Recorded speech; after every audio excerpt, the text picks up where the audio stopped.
Ford has built some of the most iconic cars in history: the Mustang, GT40, F-150. But not every Ford was a triumph.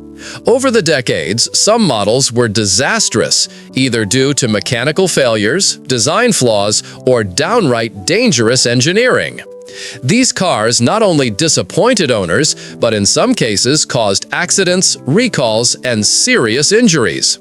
Here are 11 of the worst Ford cars ever made, the ones that killed more than they thrilled. Dear viewer, don't forget to subscribe to the channel. Thanks for your support. Number 11. By the mid-1970s, America's once mighty muscle cars were in trouble. The oil crisis, stricter emissions regulations, and rising insurance costs had effectively killed the high-horsepower era. In this environment, Ford attempted to keep the Mustang alive, but instead of fire-breathing performance, they delivered a tiny, underpowered imitation of the car's glorious past. The Mustang II, introduced in 1974, was supposed to be a smaller, more efficient pony car for a new generation. By 1975, the King Cobra edition tried to make that downsized Mustang look fierce again, but looks were just about all it had. The original Mustang, launched in 1964 and a half, had defined the pony car segment. But by 1973, it had grown large, heavy, and inefficient, just as the energy crisis hit. Ford panicked. The solution? Base the new Mustang on the subcompact Ford Pinto platform. That decision meant the Mustang II was smaller in every dimension, lighter, barely, and significantly less powerful. The car may have saved Ford financially, but it broke the hearts of Mustang loyalists. By 1975, Ford knew it needed to inject excitement into the Mustang II lineup. The King Cobra was the result, a special edition meant to rekindle the performance image. Visually, it succeeded.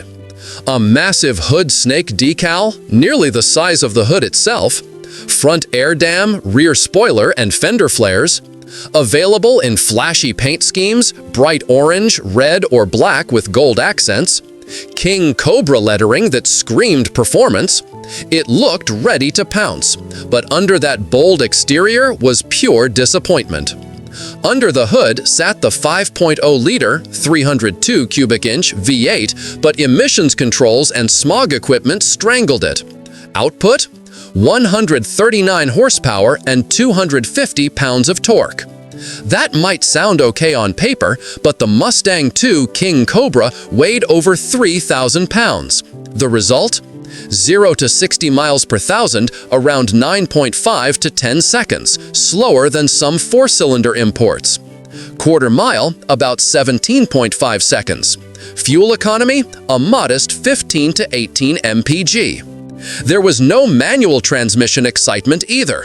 Most were sold with Ford's C4 3-speed automatic, making the King feel more like a tamed pet snake.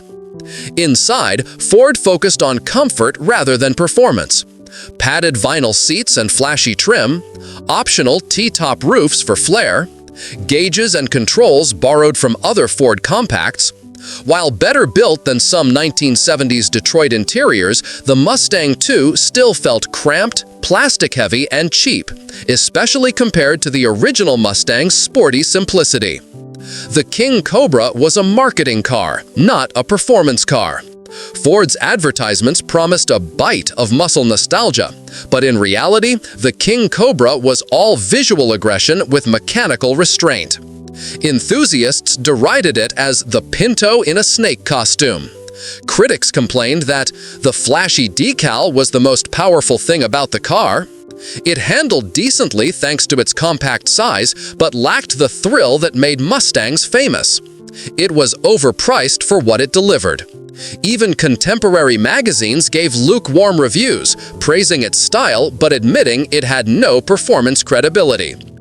Ford built only about 4,300 King Cobra models, making it relatively rare today. But rarity doesn't always mean respect. Collectors see it as a fascinating oddity from the malaise era, the period of the 1970s when American automakers were fighting emissions, fuel economy, and changing tastes. Ironically, the Mustang II's success in sales, especially its base models, helped keep the Mustang name alive long enough for Ford to rebound in the 1980s with the Fox body Mustang, which truly brought performance back. So, in a strange way, the King Cobra's failure helped save the Mustang's future, even if it did so by embarrassing itself in the short term. The 1975 Ford Mustang II King Cobra is one of the strangest performance cars ever built, a muscle car that traded horsepower for hood art. It's a snapshot of an era when American automakers were desperate to look powerful while being anything but. Despite its flaws, the King Cobra remains a cult favorite for collectors who appreciate its retro styling, bold graphics, and underdog story. But make no mistake, this was a Mustang that hissed but couldn't bite. Number 10. By 1979, Ford's Thunderbird had drifted far from its original 1955 roots, the small, sporty two-seater that once symbolized elegance and speed. 2 decades later, the Thunderbird had become a rolling symbol of American automotive indulgence. Enormous, heavy, chrome-plated, and obsessed with comfort over performance. The Heritage Edition, introduced as the Thunderbird's final flourish before Ford downsized it for the 1980s, was the ultimate expression of that philosophy, a land yacht disguised as a luxury coupe. In the 1970s, the American car market was flooded with personal luxury coupes, big two-door cars aimed at buyers who wanted Cadillac-level comfort without Cadillac prices. Ford's competitors had the Chevrolet Monte Carlo, Pontiac Grand Prix, and Buick Riviera, all offering long hoods, plush interiors, and soft suspensions. The Thunderbird fit this formula perfectly. But by 1979, the concept had reached its most excessive form. The car was huge, heavy, and covered in decorative trim that added nothing to its performance, only to its price tag and weight. The Thunderbird Heritage Edition was introduced as the top trim for 1979, a special send-off before Ford redesigned the car for 1980. It cost around $7,400 to $8,000 new, which was expensive for the time and made it one of Ford's most lavish non-Lincoln models. Visually, the Heritage Edition was a parade float in sheet metal form. Padded vinyl roof, in half or full coverage. Chrome trim everywhere. Mirrors, windows, grille, and fender edges. Opera windows with heritage badging. Wire wheel covers or turbine-style aluminum wheels, color-matched grille, and dual accent striping. Optional two-tone paint in elegant combinations like champagne chestnut or midnight blue gold. Inside, the car looked like a living room on wheels. Plush velour or optional leather seats. Wood grain applique dashboard. Thick pile carpeting. Power everything. Windows, locks, seats, mirrors. Optional 8-track stereo system with quad speakers. Ford sold it as a return to the fine art of automotive luxury, but it was really an exercise in ornamental overload. Under all that glitz, the Thunderbird Heritage Edition carried the same hardware as its lesser siblings, meaning it was no performer. Curb weight, around 4,700 to 4,900 pounds. Base engine, 302 cubic inch 5.0-liter Windsor V8, 130 to 140 horsepower. Optional engine, 351 MV8, 5.8-liter, up to 153 horsepower. Both were paired with Ford's C4 or C6 3-speed automatic transmission, feeding power to the rear wheels. Performance was frankly miserable. 0 to 60 miles per hour, 11 to 13 seconds. Quarter mile, around 18 to 19 seconds. Fuel economy, 10 to 13 miles per gallon. Premium gas recommended. The suspension was soft and floaty, tuned for maximum comfort at the expense of control. Steering felt vague and slow, and braking distances were long. Reviewers joked that driving it was like piloting a waterbed with headlights, smooth but completely disconnected from the road. Everything about the 1979 Thunderbird Heritage screamed luxury theater. It looked expensive, felt luxurious, and rode like a dream, if your dream was drifting down the highway in near silence. The problem, buyers were starting to wake up. Gas prices were soaring after the 1979 oil crisis, and large coupes like the Thunderbird suddenly felt like dinosaurs. Even loyal Ford customers began questioning why they needed 2 doors, 5,000 pounds of steel, and 10 miles per gallon to commute to work. The 1979 Thunderbird marked the final year of the full-sized platform, Ford LTD2 chassis. In 1980, Ford downsized the Thunderbird dramatically, turning it into a much smaller, more efficient personal coupe built on the Fairmont platform. That made the 1979 Heritage Edition a collector's curiosity, the last gasp of 1970s America's luxury before downsizing, efficiency, and aerodynamics took over in the 1980s. Today, it represents the apex of 1970s automotive excess, a time when style and comfort mattered more than logic, speed, or fuel efficiency. The 1979 Ford Thunderbird Heritage Edition stands as both a celebration and cautionary tale. It captured the height of 1970s automotive luxury, soft, quiet, and ostentatious, but also the inevitable crash of that era's excesses. It had the soul of a yacht, the handling of a sofa, and the presence of a parade float. A perfect symbol of a decade when automakers believed more chrome and more weight meant more class. Number 9. When Ford of Britain launched the Anglia 105e in 1959, it was supposed to be a modern, efficient family car for an economy-conscious public emerging from the post-war austerity years. Instead, it became one of the most peculiar small cars of the decade, thanks to its unusual styling, pint-sized engine, and a personality that was equal parts charm and confusion.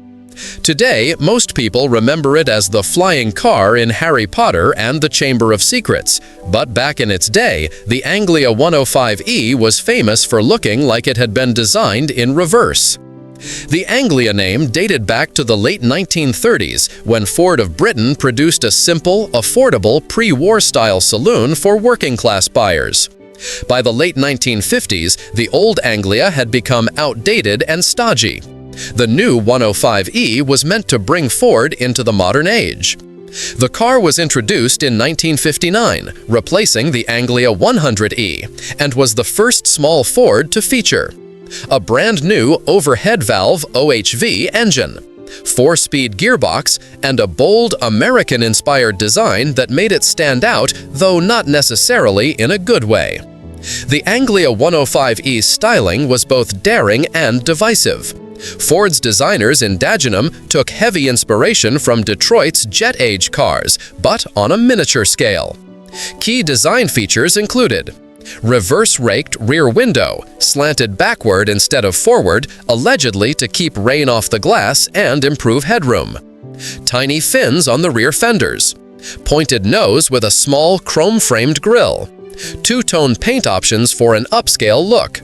The result was a car that looked like it was assembled in reverse order, as if someone had accidentally flipped the blueprints. Critics joked that if you saw one in your rearview mirror, you couldn't tell if it was coming or going. Still, the styling had its defenders. It was distinctive, aerodynamic for its time, and undeniably memorable. The Anglia 105e was powered by a 997cc inline-4 engine, producing 39 horsepower. Not much, even by British standards, but it was a step up from the ancient side-valve engines of the past. Paired with a 4-speed manual gearbox, it could reach top speed about 73 miles per hour, 118 kilometers per hour, 0 to 60 miles per hour in roughly 26 seconds.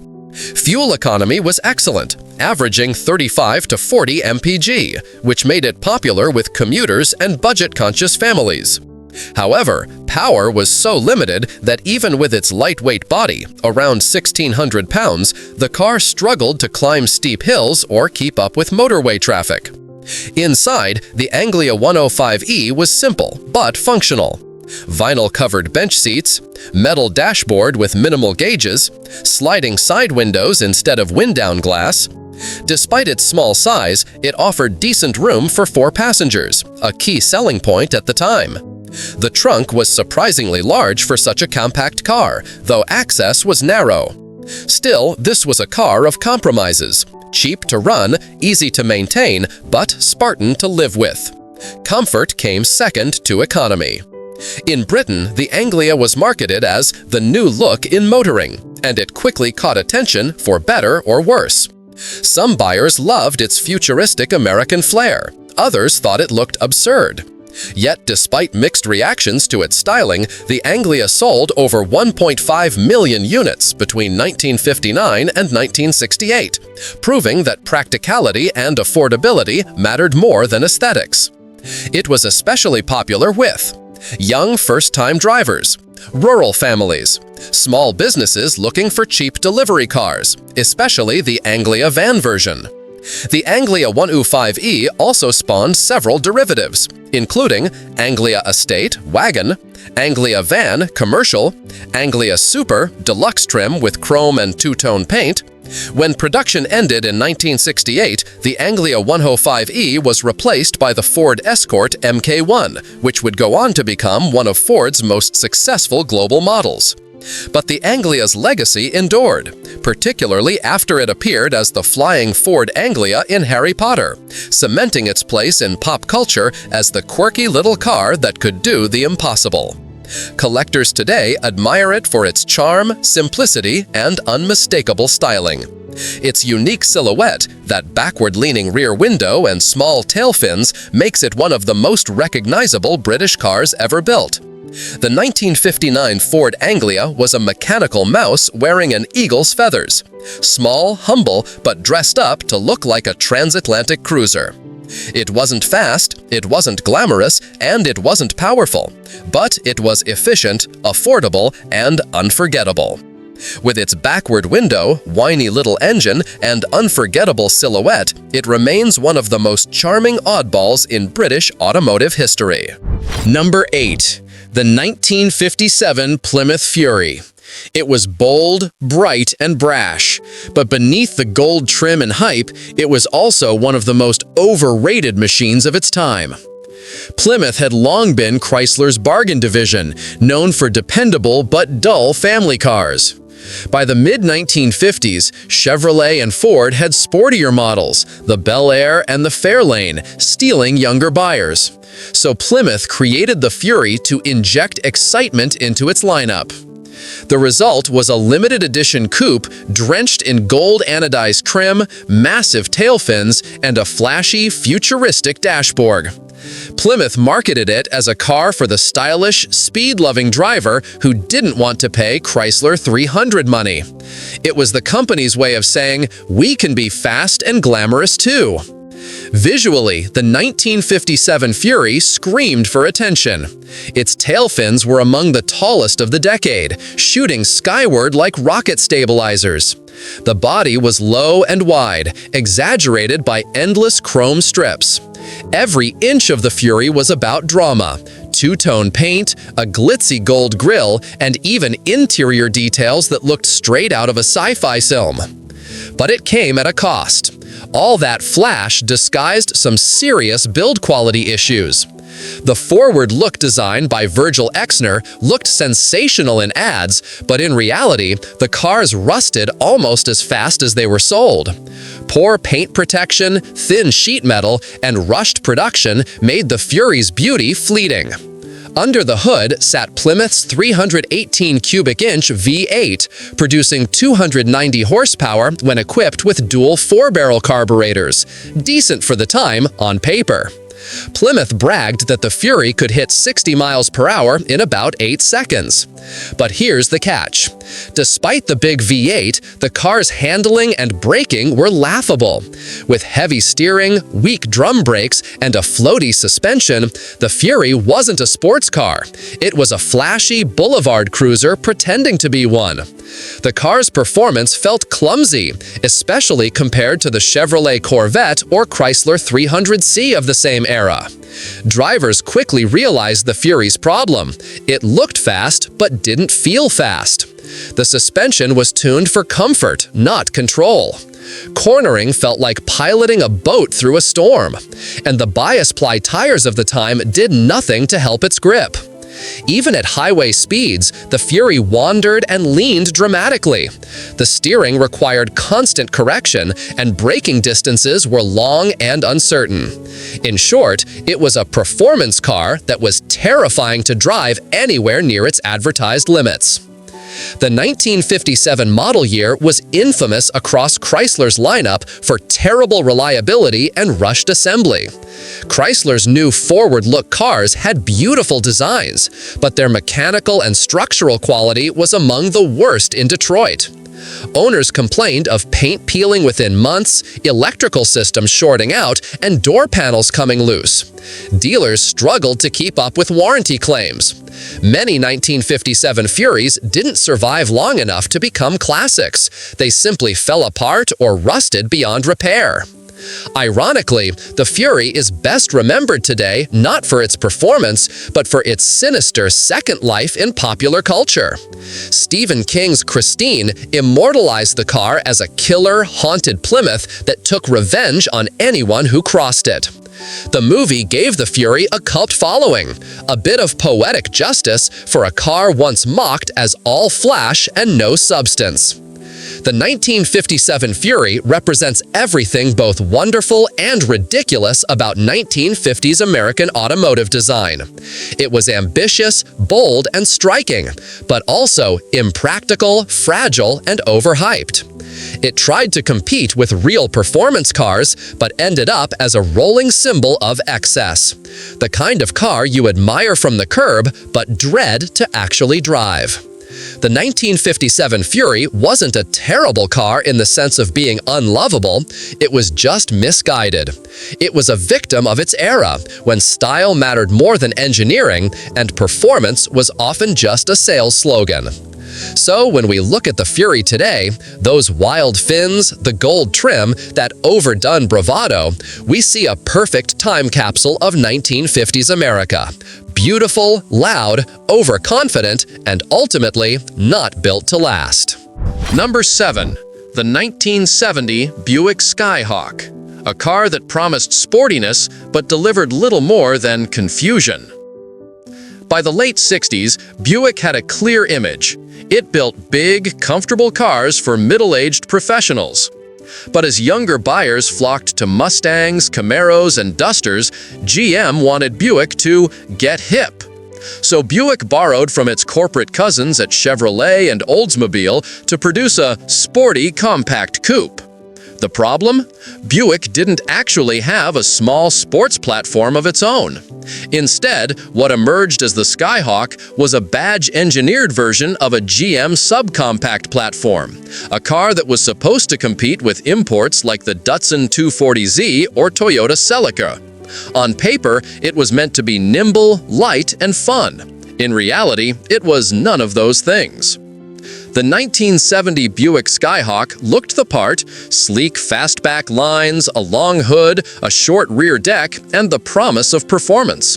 But closer inspection revealed that most of it was styling, smoke, and mirrors. The car carried Buick's familiar cues: the Tri-Shield badge, chrome trim, and a somewhat upscale interior, but underneath, it was built on the same bones as an economy car. That meant cheap suspension components, narrow track width, and uninspiring dynamics. The result? A sporty coupe that looked ready to run, but handled like a soggy sandwich. The Skyhawk's biggest disappointment lay under the hood. Instead of a lively V8 or even a high-revving inline-6, most came with a weak V6 engine derived from Buick's old 225 cubic inch design, later replaced by a 231 cubic inch variant. Output hovered around 110 horsepower, barely adequate for a sport coupe that weighed nearly 3,000 pounds. Acceleration was sluggish, with 0 to 60 miles per hour times around 12 to 13 seconds. Buick tried to disguise this with sporty badges, fake hood scoops, and special striping, but drivers knew the truth. The car had more bark than bite. Those who opted for the rare 350 cubic inch V8 found a bit more muscle, but also an avalanche of front-end weight that ruined handling and balance. The Skyhawk's chassis was soft, tuned more for comfort than cornering. Buick engineers added stabilizer bars and sports suspension options, but they couldn't overcome the car's basic flaw. It was too heavy and understeered like a full-size sedan. Steering feel was vague, body roll was severe, and braking distances were long. Reviewers of the time complained that the car drove like a Buick trying to impersonate a Camaro and failing. Even with its compact dimensions, the Skyhawk felt ponderous and uninspiring behind the wheel. Inside, the Skyhawk tried to justify its Buick badge with plusher materials and extra chrome trim compared to its Chevrolet and Pontiac siblings. Bucket seats, simulated wood grain, and a full gauge cluster gave it a pseudo-luxury feel. But the overall experience was mismatched. The cabin felt narrow, the driving position awkward, and the build quality uneven. Plastic trim rattled, switches were cheap, and road noise seeped through the thin doors. The Skyhawk wanted to be refined, but its economy car roots kept showing through. When the 1970 Buick Skyhawk hit showrooms, buyers didn't know what to make of it. Traditional Buick customers thought it was too small and too rough. Younger drivers saw through the marketing hype and preferred real sporty cars like the Mustang Mach-1 or Datsun 240Z. Sales were modest at best, and within a few years, the Skyhawk name became shorthand for GM's wannabe sporty efforts, a car caught between luxury and performance, satisfying neither audience. The 1970 Skyhawk wasn't a total failure. It showed that Buick was at least trying to adapt to changing times. But its execution was clumsy. It was a car designed by committee, meant to appeal to everyone and ultimately impress no one. As the decade rolled on, the name Skyhawk would reappear in the mid-70s and 80s on other GM small cars, none of them particularly memorable. Each iteration carried the same curse: flashy marketing for an uninspiring machine. The 1970 Buick Skyhawk is a perfect example of what happens when a brand loses focus. It tried to be sporty without being fast, affordable without feeling cheap, and premium without offering real luxury. In the end, it became an automotive contradiction, a sport coupe built for people who didn't want a sport coupe. It was slow, heavy, and unconvincing, a Buick pretending to be something it could never be. Today, the Skyhawk is mostly forgotten, overshadowed by the true icons of the era. But as a case study, it remains an important reminder. No amount of chrome, decals, or marketing slogans can make a car sporty if it isn't built to perform. Number 6. Let's rewind to the late 1950s, a time of chrome excess, tailfin obsession, and fierce competition among American automakers. Cadillac, Chrysler, and Lincoln were battling for luxury supremacy, while smaller companies like Studebaker and Packard were gasping for air. Amid that corporate desperation came one of the strangest cars ever to wear a luxury badge, the 1958 Packard Hawk. It was a car that tried to be sporty, modern, and luxurious all at once, but ended up being one of the most awkward swan songs in American automotive history. By 1956, Packard, once one of America's premier luxury marques, was in serious financial trouble. Known in the pre-war years for its engineering excellence and stately prestige, Packard had fallen behind the styling trends of the 1950s. Sales collapsed and the company was on the verge of extinction. In a last-ditch effort to survive, Packard merged with Studebaker in 1954 to form the Studebaker-Packard Corporation. On paper, it looked like salvation. In reality, both companies were struggling, and neither had the resources to save the other. By 1957, the Packard line wasn't even built on its own chassis anymore. It was simply a rebadged Studebaker. The 1958 Packard Hawk was the final attempt to inject life and maybe a little glamour into the dying brand. The 1958 Packard Hawk was meant to be Packard's answer to the Corvette and Thunderbird, a luxury performance coupe that combined style with speed. To achieve that, Studebaker engineers took their existing Golden Hawk platform and added Packard-specific trim and design features. What came out of the design studio was, well, controversial. It was a car that looked like it was designed by two different teams who never met. The most infamous feature was its fiberglass nose, an awkward bulge that jutted out from the front end like a duck's-bill. The intent was to modernize the Golden Hawk's face, but instead it gave the Packard Hawk a look that was more bird of prey meets plastic surgery experiment. From the side, the car retained the sleek, slightly aggressive stance of the Studebaker Hawk, long hood, low roofline, and a tapered rear deck. But the front end was completely redesigned, with that strange, molded fiberglass beak grille, paired with a massive hood bulge and a low, almost sneering mouth. At the rear, it sported upturned fins and wide chrome trim, along with the signature Packard Hawk script. The roof was covered in leather-grain vinyl, a luxury touch that only made the odd proportions stand out more. Inside, Packard went all in on the Jet Age theme, padded dashboards, full instrumentation, and chrome details everywhere. The car tried to scream modern luxury, but it ended up whispering last chance. If there was one thing the 1958 Packard Hawk did right, it was performance. Under the hood sat a 289 cubic inch supercharged V8 borrowed from the Studebaker Golden Hawk, producing 275 horsepower. That was impressive for 1958, especially considering the car's modest size and weight. It could hit 60 miles per hour in about 8 seconds, which put it in league with the Corvette and Thunderbird of the same era. So, the Packard Hawk wasn't slow. It was just ugly. Packard priced the Hawk at around $4,000, which was expensive for a Studebaker-based car and nearly the same as a Cadillac Coupe de Ville. Unfortunately, luxury buyers wanted refinement and prestige, not fiberglass noses and borrowed engines.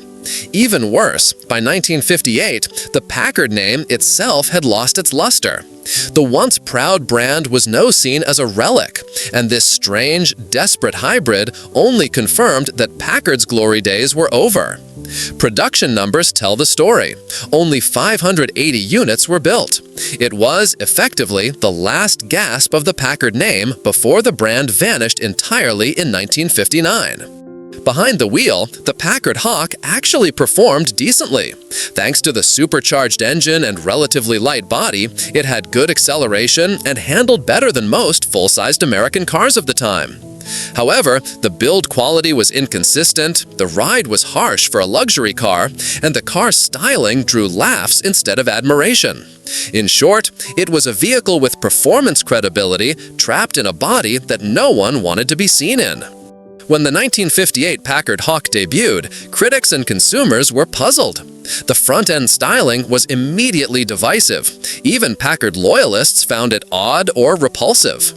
Automotive journalists of the era described it as looking like it had swallowed a lemon, or a hawk that flew into a wall. Dealers had a hard time selling them, and many languished on showroom floors for years. What was supposed to be a bold rebirth for Packard ended up being a public display of just how far the company had fallen. Today, the 1958 Packard Hawk holds a strange place in automotive history. It's not loved, but it's not forgotten either. Collectors see it as a fascinating artifact, a symbol of the end of one of America's greatest luxury brands. Its bizarre design, limited production, and tragic backstory make it one of the most intriguing failures of the 1950s. It represents what happens when a proud company tries to survive by combining mismatched ideas: performance without elegance, luxury without logic, and styling without restraint. The 1958 Packard Hawk was the automotive equivalent of a phoenix that never got off the ground. It had power, heritage, and ambition, but it was dressed in a costume too strange to be taken seriously. In the end, it wasn't just the last Packard coupe, it was the final, awkward bow of a brand that once symbolized American luxury. The Packard Hawk didn't save the company, but it did give us one of the most fascinating examples of what happens when desperation meets design. Number 5. By the early 1970s, Chevrolet's Vega had already earned a disastrous reputation. Introduced in 1970 as GM's answer to imported small cars, the Vega was supposed to be light, efficient, and stylish. Instead, it became known for rust issues, engine failures, and general unreliability. Its aluminum inline-4 engine warped and burned oil, the body panels rusted before the warranty expired, and quality control was practically non-existent. By 1973, the Vega name was already a punchline. So when GM announced a high-performance Cosworth edition, car enthusiasts raised their eyebrows. Chevy wanted to convince the public, and perhaps itself, that the Vega platform could still shine. To give the Vega credibility, Chevrolet partnered with Cosworth Engineering, the legendary British firm famous for building championship-winning racing engines for Formula One and rally cars. The idea was bold: build a handcrafted, twin-cam, fuel-injected performance engine and install it in a lightweight American compact. The result would be a domestic mini racer that could challenge European imports like the BMW 2002 or Alfa Romeo GTV. In theory, it was genius. In execution, it was pure GM, ambitious, overcomplicated, and ultimately self-defeating. The centerpiece of the Vega Cosworth was its all-aluminum 2.0 DOHC inline-4, designed by Cosworth and assembled by hand in England. Each engine was then shipped to the US and fitted into a specially prepared Vega chassis. The motor featured a forged steel crankshaft, stainless steel headers, and electronic fuel injection, cutting-edge technology for 1974. Initially, it was supposed to produce around 180 horsepower, but thanks to new emissions regulations, power had to be dialed back to around 110 horsepower by the time it reached production. That detuning effectively crippled what could have been a genuinely fast and exciting car. The Vega Cosworth went from a potential European fighter to just a slightly quicker economy car. Chevrolet knew it needed to make the Cosworth look special, so it dressed it up like a baby Corvette. Every car came only in black with gold pinstriping and gold Cosworth twin-cam lettering, a color scheme inspired by the Lotus Formula One cars of the era. The car also got special mag-style wheels, a gold dashboard, and a plaque engraved with the car's build number, because each engine was hand-assembled and serialized. It looked fantastic, sleek, serious, and far sportier than any other Vega. Unfortunately, that stylish exterior masked a car that was still fundamentally flawed underneath. Despite the high-tech engine, the Cosworth Vega's performance didn't live up to its appearance or price tag. With 110 horsepower pushing roughly 2,700 pounds, 0 to 60 took about 9 to 10 seconds, and top speed barely reached 110 miles per hour. Not terrible for an American compact, but far from the European-level performance Chevrolet had promised. Worse, the Vega's suspension and brakes were only lightly upgraded, meaning handling was average at best. The car cornered decently, but lacked the finesse of true sports sedans from Europe. It wasn't bad, it just wasn't what it was supposed to be. When the Vega Cosworth debuted, it was priced at nearly $6,000, almost double the cost of a standard Vega and within striking distance of a brand new Corvette. That was a fatal mistake. Few buyers were willing to pay Corvette money for a car that still looked and often behaved like a Vega. Even though the Cosworth model was technically superior, it couldn't escape the stigma attached to the Vega name. Chevrolet planned to build 5,000 units, but managed to sell only about 3,500 before pulling the plug. While the Cosworth engine was a masterpiece of engineering, it was also complex and finicky.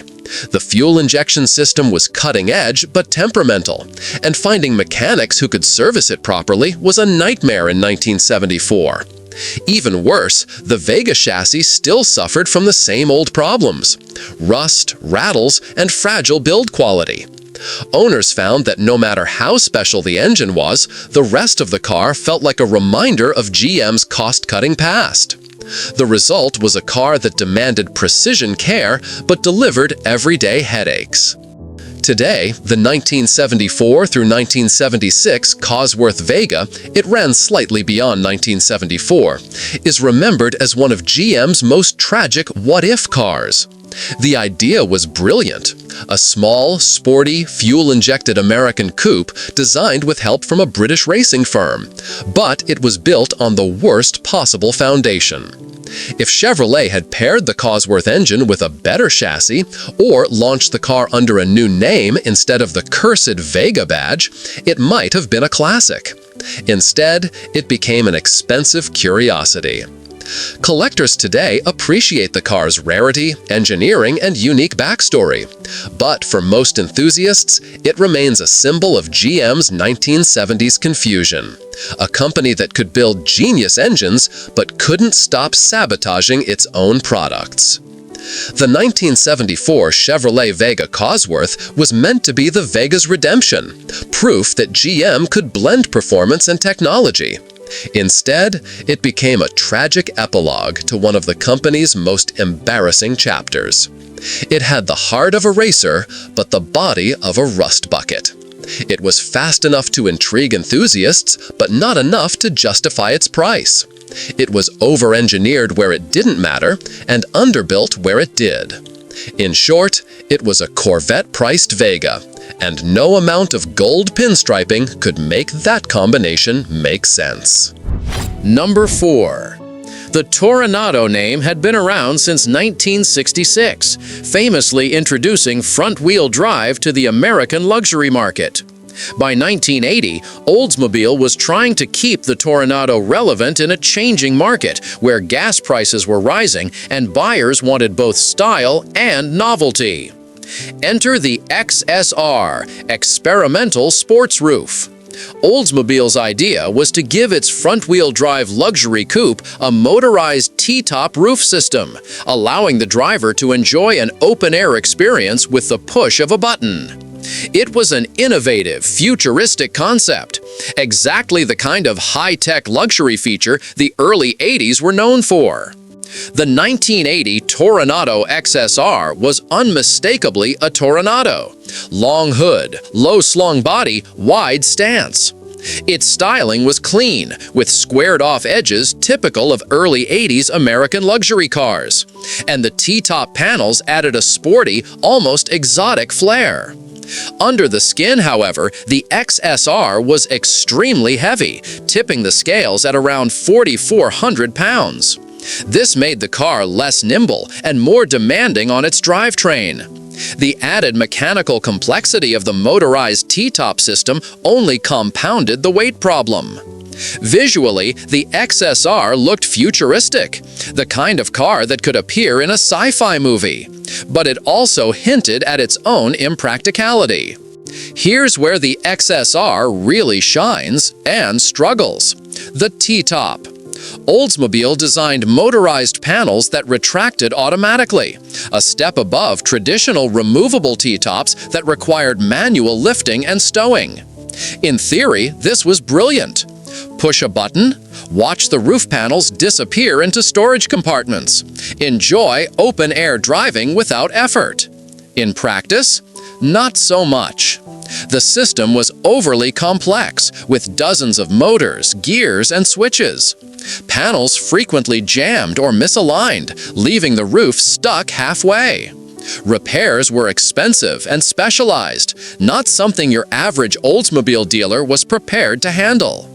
The T-top was a showpiece, impressive on the showroom floor, but a maintenance nightmare in the real world. The Toronado XSR carried the 5.7-liter V8 with GM's turbo-hydromatic 400 transmission, driving the front wheels. While front-wheel drive gave it traction advantages in wet conditions, the combination of heavy weight and complex roof system made acceleration and handling sluggish by modern standards. 0 to 60, circa 9.5 seconds. Top speed, circa 115 miles per hour. The ride was smooth, as you'd expect from an Oldsmobile, but performance enthusiasts were left wanting. The XSR was luxurious and flashy, but not particularly fun to drive in the corners. Inside, the XSR felt like a luxury flagship. Plush leather seating, full digital instrumentation, optional. Power everything, windows, seats, and mirrors.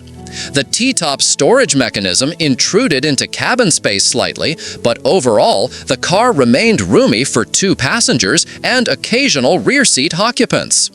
It was a luxury experience designed for comfort, style, and novelty, rather than sporty performance. At launch, the Toronado XSR generated buzz for its futuristic roof and sleek styling. It looked like a car of the future, the kind of vehicle that promised something different in a market crowded with plain coupes and sedans. However, buyers quickly discovered the XSR was expensive, often costing more than comparable luxury coupes without T-tops. The motorized roof added maintenance concerns that scared off practical buyers. Handling and acceleration were unimpressive compared to lighter coupes from Pontiac or European imports. Sales were modest, and the XSR remained more of a showroom curiosity than a mass-market success. The 1980 Oldsmobile Toronado XSR perfectly embodies early 1980s American automotive philosophy. Innovation for its own sake. Cool gadgets and futuristic styling were prioritized over practical driving experience. Excessive engineering. Complexity added weight, maintenance headaches, and performance compromises. Luxury experimentation. The T-top was a bold feature, but few cars actually needed it. Today, the XSR is a collector's oddity. Rare, strange, and fascinating to see in person. Its motorized T-tops remain a marvel of engineering, but also a cautionary tale of how American automakers sometimes let cool ideas outshine common sense. The 1980 Toronado XSR wasn't a failure in the traditional sense. It ran, it drove, and it turned heads. But it wasn't a car weighed down, literally and figuratively, by its own ambition. It reminds us that innovation without simplicity can backfire. Motorized T-tops, futuristic styling, and front-wheel drive luxury were all exciting ideas. But when a car becomes too clever for its own good, reliability, performance, and practicality suffer. The XSR lives on today as a symbol of the wild creativity and over-the-top ambition of the early 80s. A car that dared to try something new, even if it wasn't entirely ready for prime time. Number 3. By the early 1970s, Pontiac had built a reputation for bold, performance-oriented vehicles. The GTO and Firebird had captured the imagination of enthusiasts nationwide. But GM recognized a new trend. Buyers wanted refined, European-style driving experiences combined with American comfort and power. The solution? The Pontiac Grand Am, a personal luxury performance hybrid aimed at drivers who wanted the European feel without sacrificing domestic convenience. Pontiac envisioned a car that could compete with BMW and Mercedes on handling while still appealing to the average American buyer. Styling was where the Grand Am first showed its contradictions. The car was long and low with squared-off lines, influenced by Pontiac's Grand Prix and Le Mans coupes. Pontiac added plastic body panels and a vinyl roof to give it a modern, upscale look. Unfortunately, these design choices backfired. The plastic cladding and vinyl roof made the car look bloated and overstyled, lacking the elegance of European competitors. The front end was awkward, the grille oversized, and the profile too soft to convey sportiness. Essentially, Pontiac had tried to make a European-style coupe using a traditional American platform, and the result was visually confused. Under the hood, the Grand Am offered a range of engines, from 250 cubic inch inline-six to a 455 cubic inch V8. Pontiac marketed the car as a performance luxury vehicle, emphasizing the V8 options for muscle enthusiasts. However, the heavy body, soft suspension, and added luxury features made even the largest engines feel sluggish and unbalanced. The car was too soft for true enthusiasts seeking sharp handling and too awkward for anyone expecting a sleek European-like drive. In short, it had muscle but lacked purpose. Pontiac promised European-style handling, but the execution left much to be desired. The car had front disc brakes, coil spring suspension, and slightly revised geometry to improve cornering, but the platform itself was still GM's A-body architecture, soft, heavy, and floaty. Corners were taken with body roll and hesitant steering response. While marketing photos showed the Grand Am hugging curves like a nimble coupe, the reality was a car that handled like a slightly upgraded Le Mans, not the precise European machine buyers had hoped for. Inside, Pontiac tried to create a personal luxury experience. Plush seats, wood grain trim, full instrumentation, and vinyl accents. The car felt comfortable and quiet, but the interior didn't match the handling ambitions. It was a luxury coupe with a soft, insulated cabin, not a driver-focused sports car.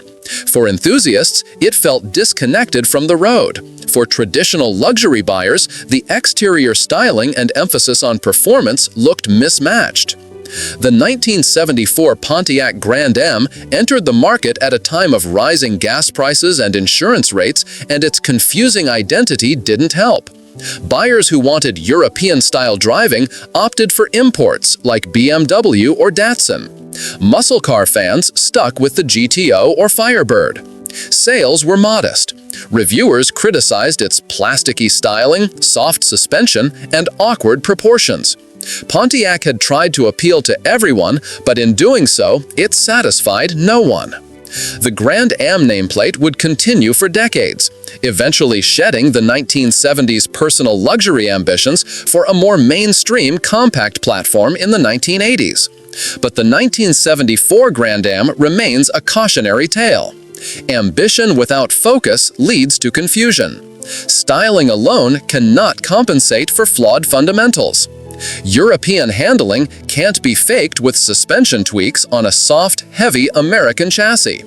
Collectors today may find the 1974 Grand Am interesting for its rarity and place in Pontiac history, but it is universally recognized as a car that tried to do too much and did almost nothing well. The 1974 Pontiac Grand Am was an attempt to merge the muscle, luxury, and European handling in a single package.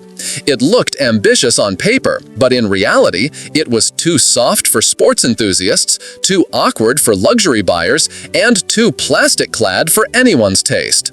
It serves as a lesson in automotive design. Clarity of purpose matters more than combining trends. Pontiac wanted to create the ultimate all-in-one coupe, but ended up with a confused, plastic-clad lump that belongs in history as an example of over-ambition in Detroit. Number 2. The idea of blending a car and a truck wasn't new. Chevrolet had introduced the El Camino in the late 1950s, and Ford had its Ranchero, both rear-wheel drive vehicles based on full-size or intermediate cars. By the late 1970s, Dodge saw an opportunity: create a front-wheel drive mini pickup built on a compact car platform. The result was the Rampage, based on the Dodge Omni/Plymouth Horizon subcompact platform. Dodge pitched it as a fun, urban-oriented sport truck, small, fuel-efficient, and versatile. The Rampage looked unusual. The front end resembled a small Dodge Omni hatchback.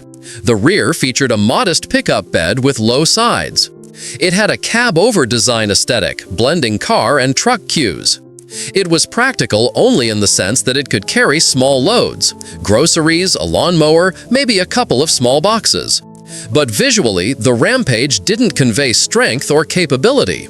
The compact proportions, combined with an awkward cab-to-bed transition, made it look almost like a toy truck.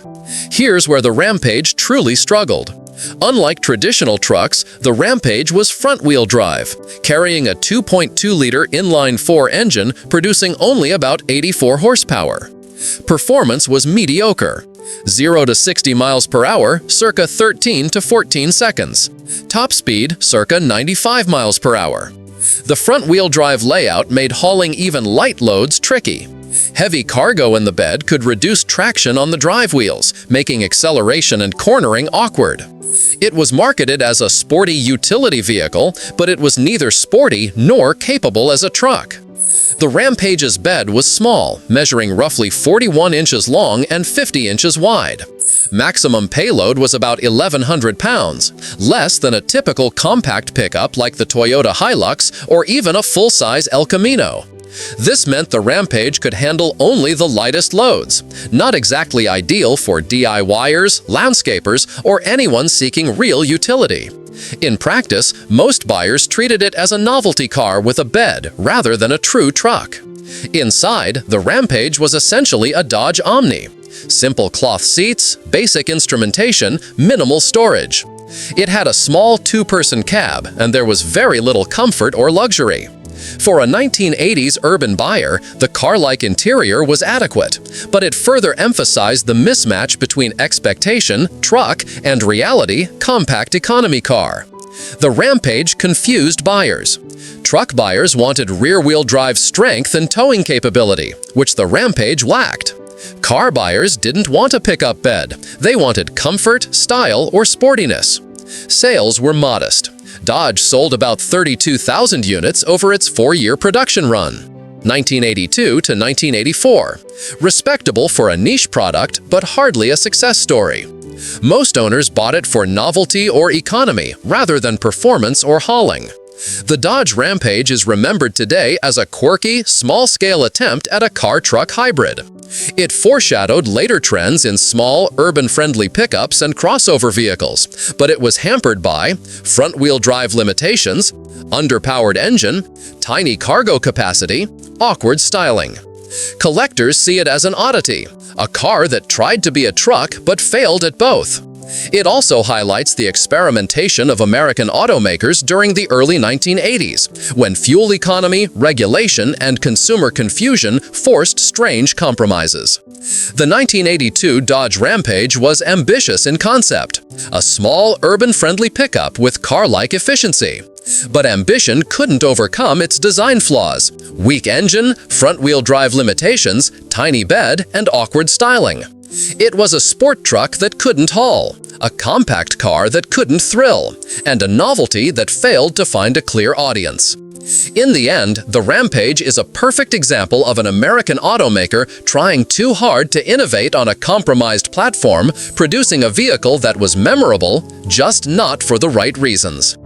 Number 1. By the early 1980s, full-size vans like the Ford Ecoline dominated family and commercial markets, but they were boxy, inefficient, and increasingly outdated. Competitors like Chrysler with their minivans were already beginning to appeal to suburban families with more maneuverable, car-like vehicles. Ford needed a response, something that looked modern, offered practicality, and promised better fuel efficiency. Enter the Aerostar, a van designed to look like a wedge, ride like a car, and perform like a van. The Aerostar's exterior was a bold departure from traditional vans. A sharply sloped windshield and wedge-shaped body intended to reduce drag. Rounded corners, integrated bumpers, and flush headlights gave it a space-age appearance. Sliding side doors for easy family access, a feature gaining popularity with minivans. Unfortunately, the wedge styling created visual and practical problems. The long, sloping hood reduced forward visibility for drivers. The van looked futuristic, almost like a prototype spaceship, but not elegant or proportionate. The wedge shape compromised interior space, especially headroom in the rear seats. It was innovative for 1986, but the design sacrificed practicality for looks. The Aerostar's interior reflected its unusual exterior. Front seats were okay for comfort, but the cabin felt tight and narrow compared to competing minivans or full-size vans. Rear passenger space was limited, especially with optional captain's chairs or rear seating configurations. Cargo space was adequate but oddly shaped due to the wedge design, limiting storage efficiency. In short, the Aerostar looked futuristic but didn't maximize the interior space, a crucial flaw for a van aimed at families. The Aerostar came with a range of engines. Base models had a 2.3-liter inline-4 producing around 88 horsepower. Optional 3.0-liter V6 offered about 140 horsepower. Later, a 4.9-liter V8 was available, but the majority of Aerostars were underpowered for their size. Performance problems were immediate.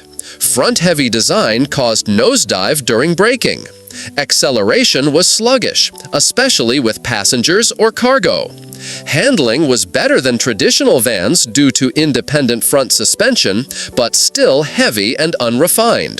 The Aerostar promised aerodynamic efficiency, but the weight, shape, and weak engines meant fuel savings were modest at best. The Aerostar drew attention for its styling and innovation, but faced criticism for several reasons. Appearance. Many buyers found it awkward, not elegant, and even unattractive. Practicality. Cramped interior space and unusual storage layout made it less appealing than Chrysler's minivans. Performance. Weak engines and front-heavy handling disappointed drivers expecting a smooth, powerful ride. While it sold reasonably well in niche markets, the Aerostar never became a mainstream hit. Families seeking practical vans often chose Chrysler or Toyota alternatives, while commercial buyers stuck to Ecolines or other full-size vans. The Ford Aerostar is remembered today as innovative. Its wedge shape, car-like handling, and sliding doors anticipated future minivan designs. Flawed. Poor interior ergonomics, underpowered engines, and polarizing styling limited its appeal. Nostalgic. For enthusiasts of 1980s automotive design, it represents the era's bold experiments in form and function. It also laid the groundwork for later Ford minivans like the Windstar, which adopted more conventional proportions and practical interior space while keeping the idea of car-like handling. The 1986 Ford Aerostar tried to combine style, aerodynamics, and practicality in a segment dominated by boxy vans. Its wedge-shaped design and futuristic appearance were ambitious, but the execution fell short. Cramped interior, weak engines, and awkward styling made it a van that promised the future but delivered only compromise. In essence, the Aerostar is a classic example of 1980s American automotive experimentation. A van that dared to be different, but learned the hard way that innovation alone can't replace practicality.